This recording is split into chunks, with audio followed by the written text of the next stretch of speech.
Before I start, I thought I'd just show you on the map what we're going to be doing today, give you so you can get the bearings. This is where I live, Belper. We're mostly going to be off this map.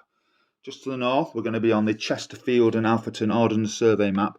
And we're going to be, I've lost myself. Where are we? We're going to be starting in Heage, starting and finishing in Heage. Well known in this area for the windmill, which we're going to be passing. We're going to be walking, there we are, up there, that footpath, past Heage Windmill, past Heage Hall, down to this main road here, A610, walking up the footpath, going past Pentrich, and that's the reason for today's walk, because Pentrich is the site of the infamous uprising of 1817, more of that later.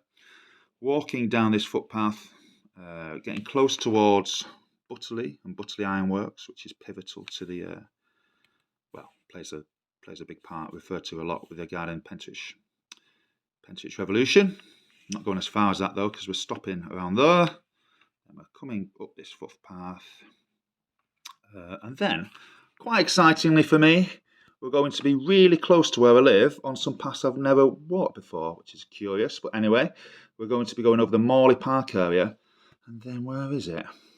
We're going to be going some old ironworks here, which I've never seen, and they're really close. Then we're going to circle back to Heage. So hopefully it's going to be a good day. That's Heage Windmill, very well known around here. It was built end of the 18th century, 1791 I think they started working on it. It took them a few years to build it. Yeah, it's been run by some enthusiasts and volunteers for, well, to be honest, I don't know how long, but certainly a good many years. And during the summer you can go and walk around it, and they have events at Christmas and things.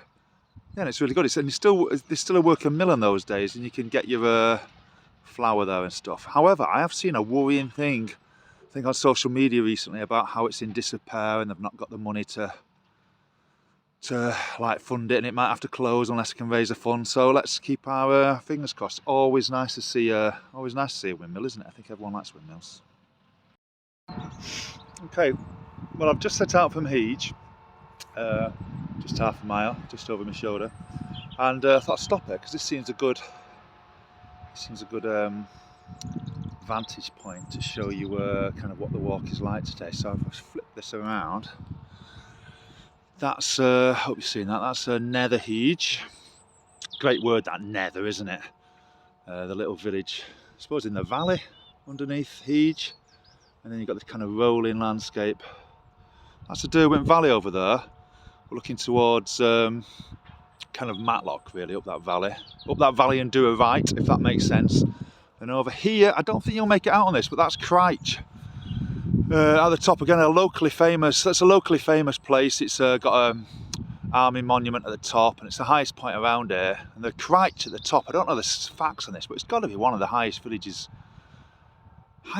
in the country, I'd say. So if there's any snow, they always get it up there. And yeah, this landscape, I'm relatively new to this area, but this landscape, this kind of rolling, complex landscape, I would say, valleys intertwining, is kind of very typical of this area. And yeah, we're right off. We're not in the Peak District, but a couple of miles in the direction you're looking there, you are.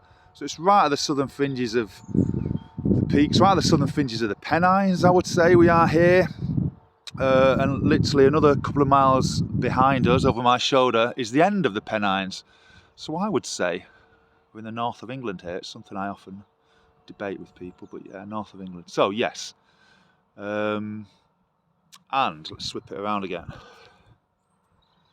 Why are we here today? What's the walk? Well, over in that direction, we can't actually see it. I think we'll get a view of the village today. I'll show you, obviously, if we do. We're in Heage. We're doing our walk in Heage. This walk is connected really to the Pentrich Revolution. Pentrich Revolution, well, it didn't come out of nowhere. For years before that, there'd been radical groups forming, from the French Revolution, the Jacobites, local radicals formed. And in this area, of course, that kind of flourished with the Luddite revolution. It's more well known. the Luddite rebellions of 1811. In this area there were frames that were smashed up by the Luddites. So I think it seems sensible to assume there was an existing local radical people that were a lot of the workers around here were radicalised. And that all culminated, tragically really, in 1817, I forget the night actually now, it'll come to me, I'll tell you that later, where there were hundreds of men gathered on a rainy night. Everything that could have gone wrong with this uprising went wrong. One of the things that went wrong was the weather, so apparently it just poured down all night, which didn't help. But you had hundreds of men, up to 300 people say, gathered under arms to march on Nottingham. It all went wrong. More of that later. But there are lots of connections. Heage is literally just over the hill, it's a neighbouring village, and there's lots of connections in this area, so I'll be exploring more of those as we walk. I've just spotted one thing actually, I'll just show you. Down in the valley there, I believe that is Heage Hall, which is a 16th century building. I don't think you can get much closer than this. Right, more later.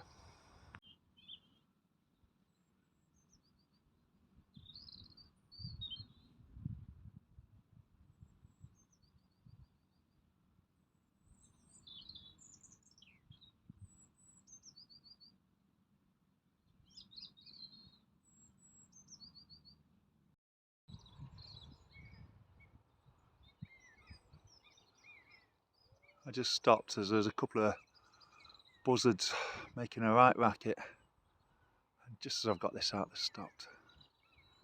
Still amazing, I think, for anyone of my age. Oh, you can still hear it, hopefully. Still amazing for anyone of my age, actually, just how common they are. And unfortunately, I think as I've been going up, oh, there's one. Environmentally has just nearly always been bad news, but this is a real good news story. And yeah, it's incredible just how nature can rebound. You know, as a kid, to see a buzzard, they were like a mythical bird that had nearly vanished, and I never saw one. I think the first time I ever saw one I was walking with my friend, the famous Chris G.A.B. actually, and I was up Troffer Bowland Way, and that was the first time I ever saw one, and I was about 16 or 17 then. So they were really, you know, rare, or they seemed rare. Certainly you won't get them in a lot of populated areas of the uplands. And now, well, when I lived in the centre of Derby, oh there, look at that, fantastic, hope you can see that. When I lived in the centre of Derby, you'd see them circling over, so yeah, the buzzard is back, brilliant. This is a strange feature I've come across, just coming in the fields out of Heage. You know, you often get these kind of things, don't you, in like industrial areas. But this one's quite curious. I mean, we're just on a sloping farm field and there's no sign of any. It looks to me like this area has always been farmland. So, I don't know, I'm thinking possibly, trying to work it out, connected with a railway line, but I don't think it goes under a tunnel here. Unless I got my geography wrong, the canal's not far away. I mean, there have been coal mines in this area. Oh, I don't know, I can't work this one out. So if anyone knows, if anyone happens to be a Heage expert and knows what this is, yeah, I'll be interested. So I'm just dropping off the fields now. I've really enjoyed it actually. It's great, isn't it, when you find a new local walk. I don't know about you, but I get into routines and tend to do the same ones sometimes. Then you come on something new, you go, oh, that's great. Why have I not done that in the last 5 years? Anyway, but yeah, it's been a really lovely. Today it's a really lovely rural landscape, and but as we're dropping down here, there's a big factory, a bit of industry, which I suppose, you know, for a lot of people now who live in this area, it's kind of a bit of an eyesore, isn't it? It's you know, for the good people of Matlock and Cromford, it's they've moved to that area for the countryside. But I suppose it's pertinent to this walk, as here, like a lot of the English countryside, the northern countryside, the countryside of the Industrial Revolution, is that this was, you know, then and now, a couple of 100 years ago when the Pentrich Revolution happened, this was a fulcrum. This was a beating heart of the industrial world. You know, so everywhere you looked around here, there was little mines, obviously on a smaller scale than today, but for the time, it was a revolution, weaving and mines and smelting. And so it was the people who lived in these little villages that are now little peaceful villages like Heage. You know, they were workers. That's how they saw themselves, and it was from these areas where people were living hard industrial lives, totally different than today, I suppose. For many of the people who live in these places, these were the people who made up the revolutionaries, who decided, against all the risk, knowing that, you know, there's a good chance they're going to get their head cut off and they were going to fail and they were going to get transported, you know, incredible risks. You know, you kind of think of the people in Just Stop Oil today, don't you, taking the risk of getting in prison for a few months, which is brave, I'd say. But for these people, the risks were unthinkable, and they did it anyway, against incredible odds. They'd gather with rifles and try to take down the government. You kind of think, where's that come from? And it's come from, the only explanation to it's come from the misery that was produced by, they lived in these little villages, which again, yeah, which now are so peaceful and scenic and nice. So this is kind of interesting. So this is that massive factory I was telling you about. Not too sure it is actually, it's massive. And this is a disused railway line. Down there, there's a train going past. We're in one of those kind of very typical northern Industrial Revolution scenes where at the confluence of the hills, at the bottom of the hills you had all the communications. So you've got canals, which will come to soon. We've now got the road, and of course we've got the train line. It's disused now, falling into disuse. But it's kind of funny because we've got this old 19th century bridge, which has just been, I'm assuming it's listed or maybe just too much trouble to remove or something, but it's still kind of just sat here, which is literally in amidst a modern factory car park. So yeah, so we're going to be walking up this way now, meeting the Conford Canal. Well, the Conford Canal is just down there, but we're going to meet the Conford Canal pretty soon. Brussels sprouts are great, aren't they? I love how they go if the just left, start getting a bit alien-like. Look at them. Look at the stalks on them. I wonder what the world record is for the biggest Brussels sprout plant. I'd like to see that. I might Google that later. Come out of this tunnel, just following this old disused railway. And that is a pub I've driven past about a million times since I moved here. It's called the Excavator. Imagine it's connected to a quarry. And I always struggle to, never been in, but I think now might be my opportunity. If it's open, it's only 11, but maybe it just brews or something, we'll see. Yeah, I'm right enjoying this walk. Quite interesting. Signs of spring around. There's some lovely snowdrops in someone's garden, but I felt a bit rude taking a picture. And the catkins coming out here. Another poor winter in these parts. No snow once again so far, or hardly any. So I'm hoping, still hoping for February, so right good snowfall, but not much sign at the moment.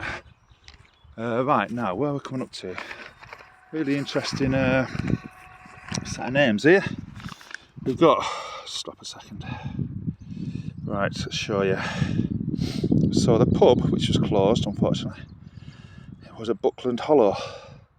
Sounds great, Buckland Hollow, doesn't it? Sounds right out of the Shire. I can imagine Frodo or Sam popping up at Buckland Hollow for a nice pint and a sing-song. And then I'm walking along that green path there, just coming up to Starve Him Valley Bridge.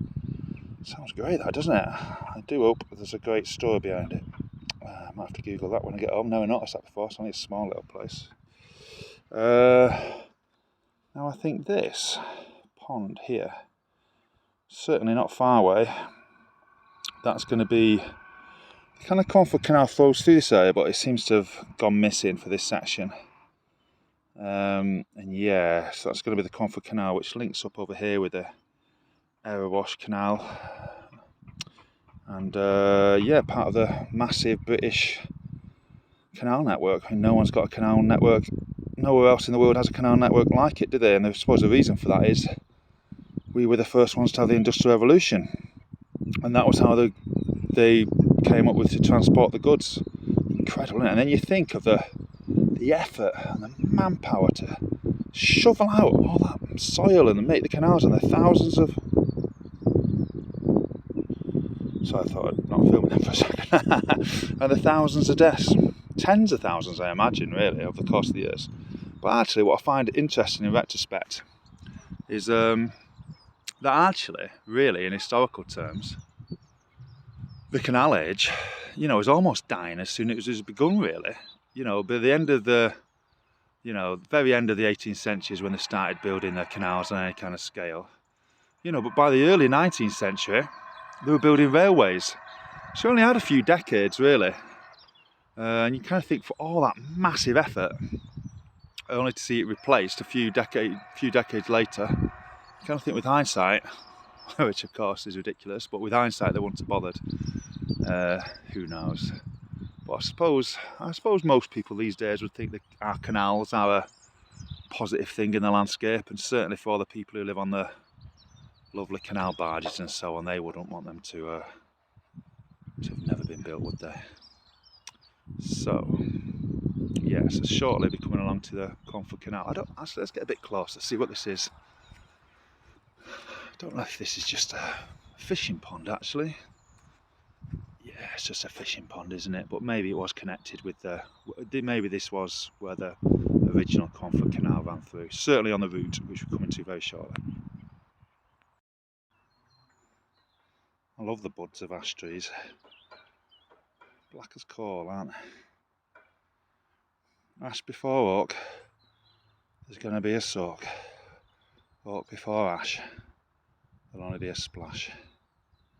I don't think that's true though, because every year, you know, it's always oak. Every my lifetime, it's always oak before ash. And some summers it's absolutely poured it down. So I think that old wise tale is a load of rubbish.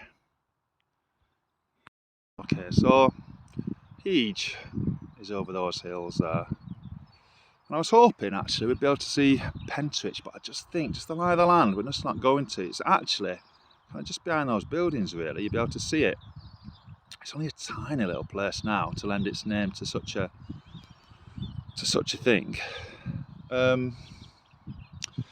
Yeah, and where we're heading down is in about another quarter of a mile. We're going to get to it, Pentrich Lane End.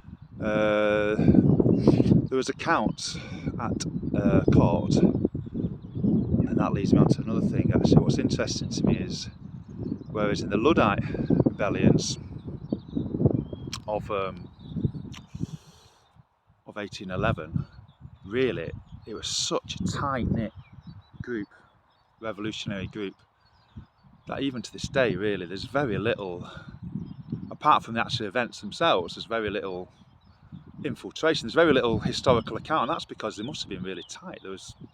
Didn't seem to be any spies or no infiltrators, at least none that have been passed down to history. However, in the this Pentrich rebellion of 1817 and other local events, just seems to have been riddled with spies, for want of a better word. There's a very famous one connected with the Pentrich Revolution. His name has gone down in infamy, William Oliver, the spy Oliver.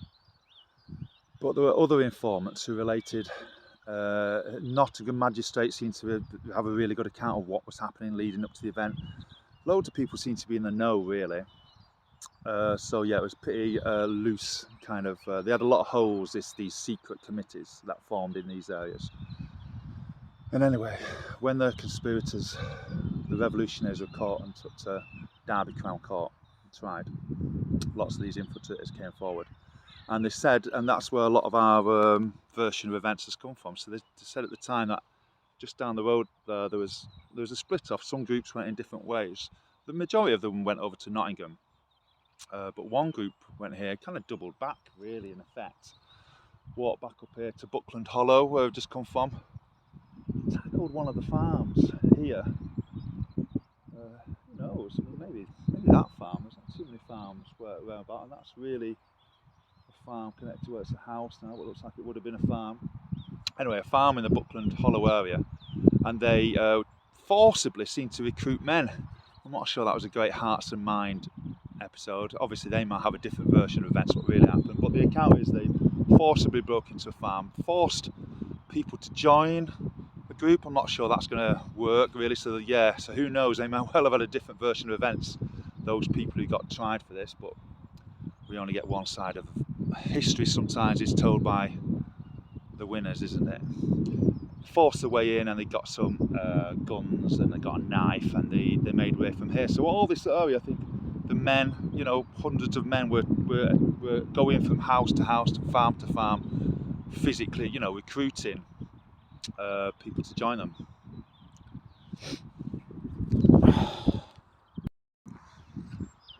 It's Pentrich Lane end over there, and again, just frustratingly, it's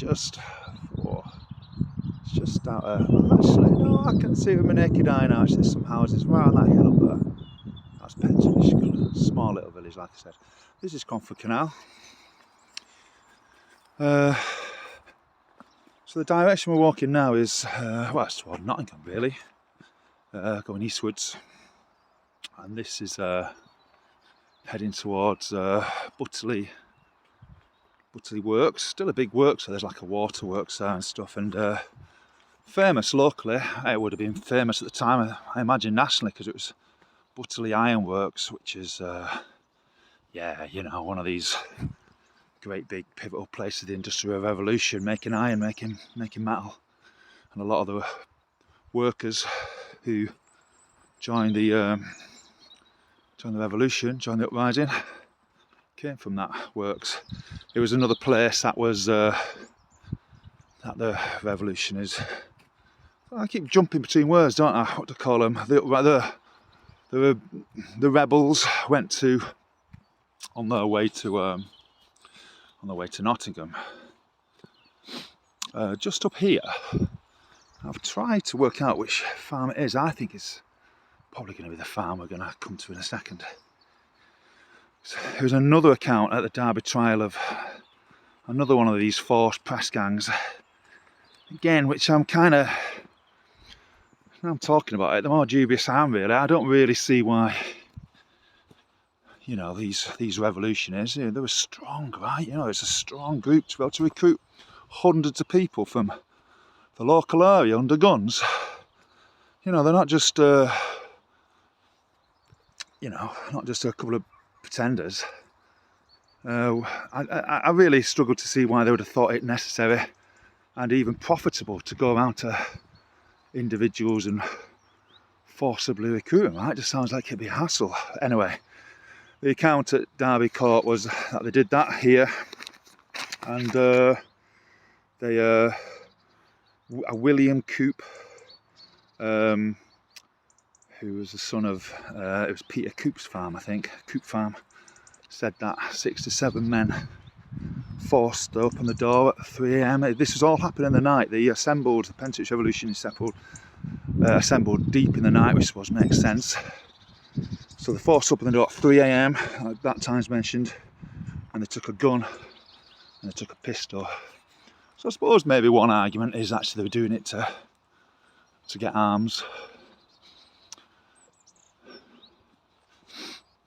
I suppose, you know, for the people maybe listening to this who are not aware of the wider context, it might seem a bit bizarre, a bit out of the blue. But I think really, if you look at it in the context of the time, this was just another event. I mean, a big event, but just, you know, it's connected to everything that's been going on for decades now. You know, this area was a hotbed of people who had just disagreed with the status quo and wanted another way of life. You know, we referred to already the Luddite rebellions, which were which were, you know, they were a revolutionary threat to the country. There were more soldiers stationed in these areas that, you know, going into Yorkshire, Lancashire, Nottinghamshire, Derbyshire. There were thousands of soldiers there. More soldiers are stationed here to keep down the Luddite rebellions than were sent to the Spanish Peninsula during the Napoleonic Wars. And for years and years afterwards, you know, there was account after account of these Luddites drilling at night, at midnight, you know, with arms in army formation. And when the Luddite rebellions kind of came to an end, there's account goes on for years of the arms that the Luddites had being stored, places like cached. And it was these caches that in future events, because there was something, I might come back to it in another video, there's a little thing in Huddersfield, in the Huddersfield area in the June of 1817 as well. But yeah, they all refer to these caches of weapons which they could access, but maybe they still wanted more arms, so maybe that explains some of these forced entries, if we are to believe them. Well, I don't know if I can continue here. I don't know if I'm coming into someone's land. Kind of interesting, broken land, mixed up industry, countryside. Ooh, guinea fowl, what a treat. I don't know if you can see those. Let's see if I can get a bit closer. I love guinea fowl. A strange exotic bird. Yeah.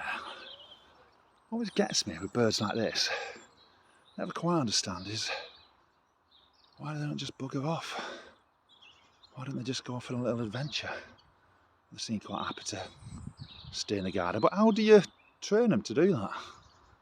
I don't know. If you're a guinea fowl owner, let me know, because there's a big hole there. They could easily walk off. They could easily swim off down the canal.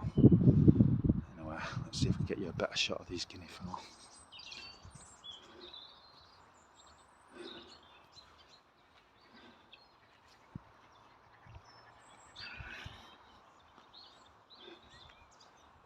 Oh, they're lovely things. I imagine that they come from the jungles of Southeast Asia, like chickens and that. And I think even though we're so familiar with chickens, I think when you try and look at them with a fresh pair of eyes, you know, they do look like jungle fowl, don't they? You can imagine them, a flash of iridescence as you're going through hacking your way through a jungle, coming across these kind of critters. And now they're in the grey British landscape. Seems a bit bizarre to me, but there you go. Ooh, snowdrops over there. Just climbing up now out of the valley. Yeah, looking north there.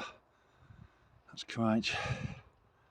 It's about just shy of 300 metres, Pentrich. And actually, the place I kept talking about all day, and again I bet it looks rubbish on here. Let's see if I can zoom in. Yeah, there you go. Just on the crest of that hill, that's Pentrich. Tiny little rural place.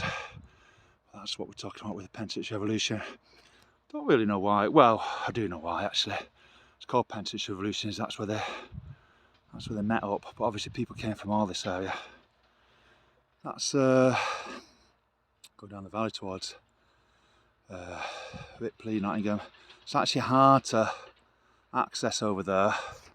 It's one of the things about flipping roads, isn't it? It cuts us off from our own countryside, so it's actually hard to get across the big A6 there. Sorry, not the A6, the A38. Yeah, it kind of divides the landscape, which is annoying. Yeah, anyway, walking up this hill. Ooh, saw him earlier cutting some edges over to the side. I'm assuming it's the same one. Who knows with these farmers? Maybe they all do it at the same time. It's quite nice, isn't it, how in recent years a lot of these telephone boxes have become libraries. I remember the first time I saw it, I think it was in Yorkshire Wolds somewhere, a little village, and I was really struck by it, but quite commonplace. Let's have a look what they got. Jamie, oh, these are all big sellers, aren't they? Jamie Oliver, Katie Price, Ian Botham, oh god, Martin Cole. Oh, Ken Livingstone, things are perked up. That's the one I recommend there. You can't say that. That'd be good, that. Peter Kay, that'd be funny. So look, next one down. P.D. James. It's funny what different things that people read. Ooh, Richard Adams. Oh, brilliant. I remember reading this one when I was a kid. I loved them books as a kid. All the ones about animals. Watership Down and Tark of the Otter. And when I was older, I read Duncton Wood about these moles. That was brilliant. Let's have a look. These are my recommendations if you ever come to the mobile library in Heage. Well, not the mobile library. Oh, don't get those. 50 Shades of Grey, that's naughty. Not the mobile library, I'm talking about telephone box library.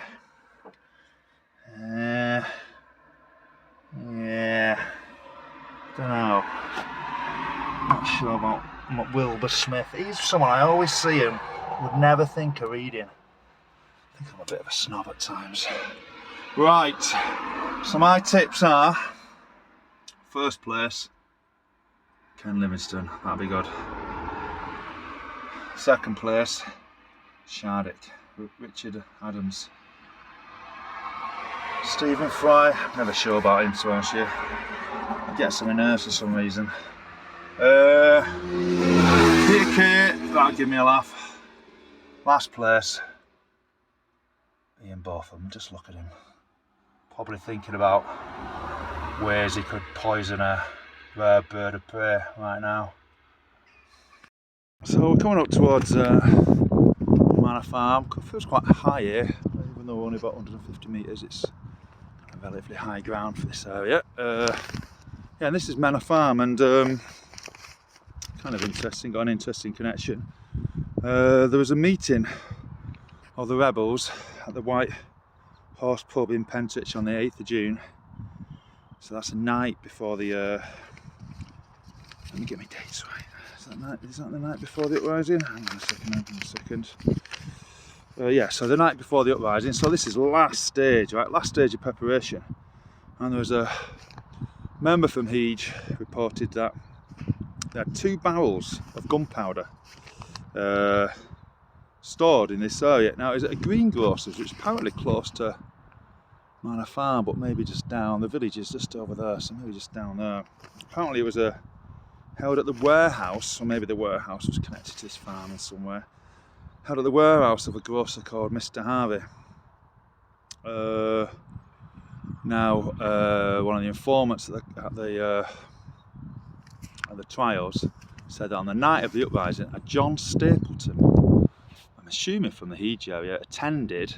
He must have turned up to the, where everyone was meeting in Pentrich, and said, well, words along the effect of, oh, sorry, we've not had the strength to bring them. Now, when I read this, the phrase, we don't have the strength to bring them, I suppose could mean 2 things, couldn't it, unless I'm being daft. One is actually we don't have the physical strength, which seems a bit of an oversight, doesn't it? To go to the trouble of getting 2 barrels of gunpowder, which I imagine would have been really difficult, then actually to work out right at the end, oh, we can't carry them. I mean, what was the purpose of this gunpowder? They must have had a plan with it, not just to lug it around with them. Or also maybe the strength, as in strength of numbers, to bring it with them. But whatever, they didn't, whatever gunpowder they had, whatever the plans they had with this gunpowder, just must have lain around in Heage, and who knows what happened to it. Maybe it's there still. And if you ever hear of a big explosion in Heage, oh, there's Heage. A big explosion in Heage, big mystery explosion, maybe it's these barrels of gunpowder which are stored in someone's cellar and finally ignite. A better view here of Heage and how it fits in the landscape. Yeah, quite a big village really. Linear development, I'd say, at least these days, along the road. Stretches along the road there. That road just goes to Belper, which is walking distance, just a mile or 2 over there really. Oh, they're nice sheep.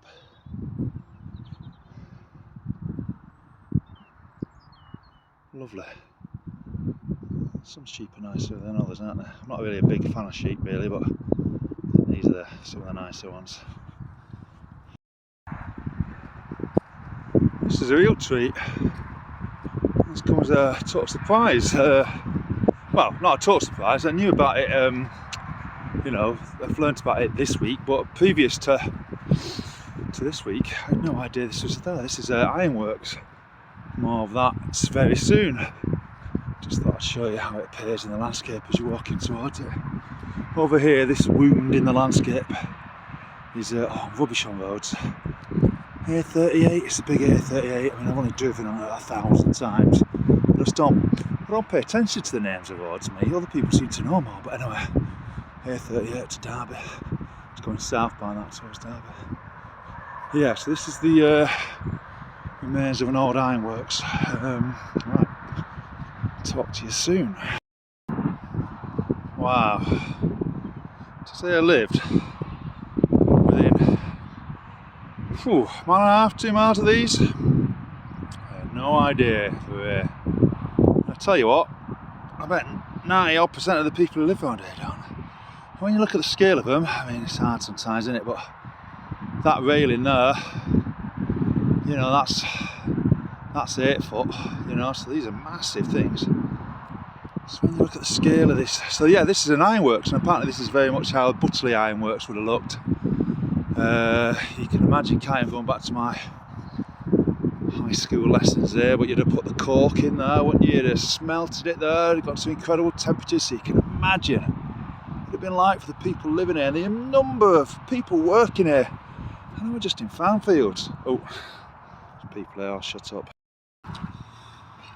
Okay, but I thought, well, this was quite a nice place really to sum up some of my thoughts on Pentrich rising. So what went wrong? Everything really. It was riddled by spies. The weather was awful. People disappeared before they came. The knights themselves, it was, you know, they did manage to go through Ripley, quite a big town. Seemed to be met really with lots of support there, as you'd expect. These are all local people. But just on the outskirts of Nottingham, they met a detachment of military. I've no doubt it was tipped off by the many informers this was riddled with, who were sent a packing, and they fled. They were caught, lots of them were caught. 14 were transported to Australia, 3 were given a death sentence. I think in a future talk, I'm going to go into more detail on some of this. There's quite a lot to unravel really. But the main thing that went wrong, at least, was, well, one of the main things that went wrong was the spy William Oliver. Now, I've just been reading about him here in this book, The Making of the English Working Class. That's all back to front, isn't it? Does it spin round? I don't know, it looks back to the front at the moment. Making of the English Working Class by E.P. Thompson. The Bible for anyone interested in this kind of thing. And he relates how it seemed to come to light, William Oliver, through connections with a London radical, a London Jacobite. People came from the French Revolutionary tradition, who helped him get out of a debtor's jail. So I think this William Oliver seems to have a dubious background, but he must have been an incredibly persuasive person, because within a few months he'd managed to wriggle himself into the inner circles of the Nottingham and the West Riding. I've lost it now. Nottingham and West Riding radical circles. So what did he do? What was his tactic? Well, it's all reported. Really. It all comes out at Derby Court when the people have tried. In the first, a local informer. So there's another informer as well, but he didn't know of Oliver's true identity, and he reported to a local magistrate. I went to Jerry Brandis between 6 and 7 this evening. We left his house and met Stevens against the jail. We walked up Sandy Lane. Stevens said I should have been here on Monday night. He stated there was a London delegate who reported there was about 70,000 in London ready to act with us, and that they were very ripe in Birmingham. It was not stated where he lived, but he was a staunch friend. This is William Oliver. This is William Oliver telling everyone this. And there he was to be here again on Wednesday or Thursday, and to bring the determination of this time to be fixed upon for the insurrection. In the second, Stevens gave his own account nearly a year later. On the 1st or 2nd day of June, so a week before the uprising, Oliver came to Nottingham. He said that all would be ready in London for the 9th of June. Oliver had a meeting with us now, at which meeting Brandreth and Turner and many others were present. At this meeting he laid before us a paper which he called a plan of the campaign. When Oliver had thus settled everything with us, he prepared to set off to organise things in Yorkshire, that all might be ready to move in the country at the moment that the rising took place. In London, where he told us there were 50,000 men with arms prepared, and that they would take the tower. So that was his tactic. I'm sure under direction, who knows, or I don't think people know to that extent to this day, but his tactic was to flush with false promises, to flush these revolutionaries out so they could be caught, and it worked. They believed him. Tragic, innit? However, I wouldn't like us to overly concentrate on scumbags like him, because that's what he is. You know, from my reading of this, and I think historians have different readings. You know, I think it is sometimes referred to this Pentrich revolution as a bit embarrassing, really, a bit pathetic. And there's a pathetic element to it. You know, these men gather at night, all ready with the guns, and it pours down all night, and some of them leave because it's pouring down. And then the first soldiers they meet, they kind of run off. It's not great. But my reading of it would be different. And my reading would be, which I referred to earlier, just a kind of awe, really, for these individuals. Who were they? Well, we get a flavour here. The leading reformer in this district here, Thomas Bacon, was an old Jacobite, influenced by the ideas from the French Revolution, probably in his 40s, who had worked for some years as a fettler or dresser of cast iron at the Butterley Ironworks. That's where we were walking to before. Can't quite get to it, it's quite tricky to get to. According to the brief prepared by the Crown against him, he had been from 1791 an active supporter of the doctrines of liberty and equality and a zealous disciple of Thomas Paine. He held that property should be equalised, the landed estates broken up, and 8 acres be distributed to each man. I just think these men and women are just incredible that they managed to, against the backdrop of minimal education, zero education, minimal anyway, let's say minimal, I'm not sure what the reality was,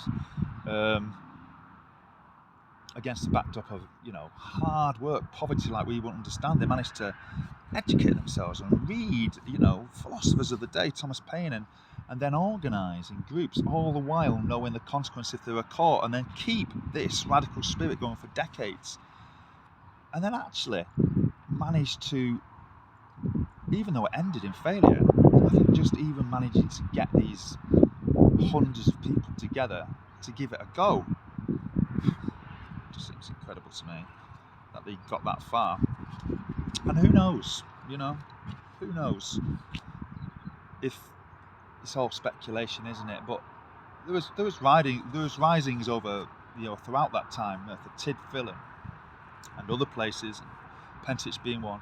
And sometimes it was a close call, you know. And if any of these places things had gone slightly differently and they'd have taken one, it seems to me thousands would have risen all across the country. Because again and again, there's accounts of hundreds of people drilling over periods of years, disciplined with arms casts that have been buried from the Luddites. So that's certainly how I see it. I think E.P. Thompson also sees it in, he doesn't see it as a, I'm trying to find what he says about it. Yeah, he also sees it as he also sees it as quite a moment, because he describes it thus: we may see the Pentrich Rising as one of the first attempts in history to mount a wholly proletarian insurrection without any middle class support. So, excuse me, even though, oh God, I'm going to do that bit again. Yeah, so E.P. Thompson describes it thus: we may see the Pentrich Rising as one of the first attempts in history to mount a wholly proletarian insurrection without any middle class support. It's quite a thing, really. So yeah, even though it ended in failure in many ways, what an incredible achievement. So hats off to these radicals and revolutionaries, of these brave men of a couple of centuries ago. who lived in this area.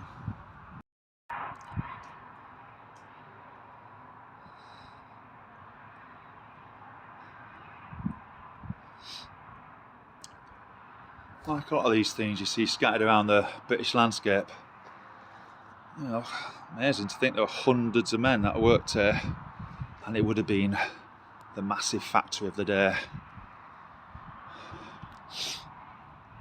Was it? Look at my work, she mighty, and despair. Not much left now.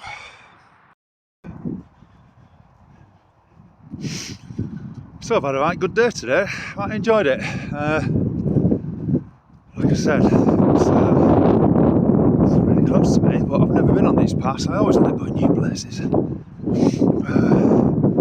Really nice, especially the first bit. It was lovely paths I've not been on. Seen lots of nice things, commonplace things, but you know, always love to see what I've seen. Buzzards, snowdrops, catkins, guinea fowl, robins singing, snowdrops, and obviously the walk itself. I'll turn it around now. Oh, you see, oh, you can still, hang on, you can still see the Butterley Ironworks there, A38 beyond. Walking towards Heage now. Yeah, I feel like even this walk is, I think I'm going to call it radical Heage, but it's connected with the Pentrich Revolution, and I thought initially, but I thought even more so now I've come to the end of it. I feel like there's so much to say actually about the Pentrich Revolution, and anything, it's like anything when you get into it, isn't it? That I feel like I've just touched the iceberg, so the tip of the iceberg. So I'm just so today's walk is going to be one of many I can see actually on the Pentrich Revolution. The different areas they went to, Pentrich itself. So I've not been there, have we? Nottingham, connections to Nottingham, Derby, other areas. Who knows? Even Australia, where the people got transported to. If I ever have a holiday to Australia, try and sneak one in there, because we know about the things are known about where these people got transported to and so on. Of Heage itself, actually, I've still not mentioned that. Obviously, for a lot of this kind of radical history, a lot of these working people, they're just lost to history, so we'll never really know about. We're coming kind of into the outskirts of Heage now. We'll never really know who, how many people from Heage took part, but I have no doubt that many did. We know that there was a couple of people. All the lambs. Oh, that's nice, isn't it? All the lambs and the goats. Are they goats or lambs? Goats, actually. How nice. I always like goats as well.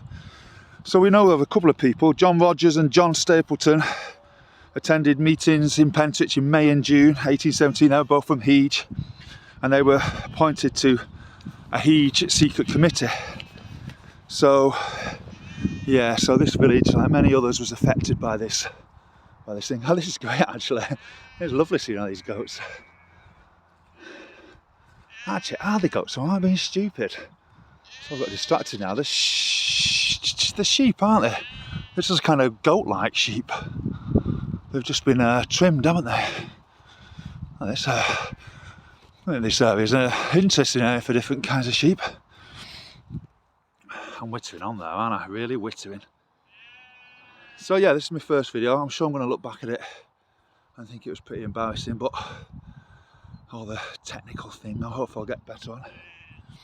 But yeah, I'm hoping to do lots more really, lots more radical walks. I've got lots of interesting ideas. So if you didn't think it was total rubbish and it entertained you, even a slight little bit, or you saw maybe a glimmer of hope that you might be entertained in some point in the future, if you like and subscribe, that'd be great. Right, I'll see you. There might be a couple more things that I spot in Heage that I'll share. Thanks for watching. Bye.